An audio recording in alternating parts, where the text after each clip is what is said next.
একটা খেয়ে অনেক মজা লাগছে গাছের টমেটো, তাই আরও 2টা নিছি খাওয়ার জন্য। এদিক দিয়ে আবার রান্নাবান্না করার জন্য পেঁয়াজ বসায় আসছে আমার ছোটো বোন।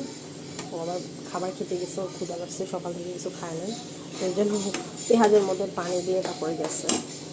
আবার এদিক দিয়ে দেশি মুরগি রান্না করতেছে আজকে রাত্রের থেকে, যেহেতু সেহরি খাবে সবাই, সেই জন্য সেহরির জন্য কী করা হবে সেটার প্রিপারেশন আগে থেকেই নেব। দিনের বেলায় সব কমপ্লিট করে রাখবো, রেডি করে রাখবো, কারণ আজকে তো আবার তারাবি নামাজ আছে রাত্রে, তো রাত্রে বিজি থাকবো, তাই বিকেলের ভিতরে সব কমপ্লিট করে রাখবো যেন রাত্রে গরম করে খেতে পারি।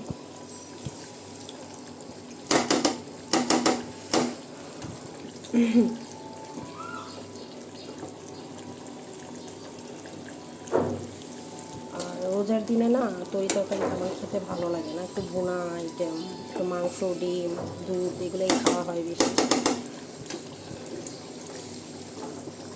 আল্লাহ সবাইকে রোজা রাখার তৌফিক দান করে দোয়া করি সবার জন্য। সবাই ভালো থাকবেন, সুস্থ থাকবেন। আল্লাহ হাফিজ।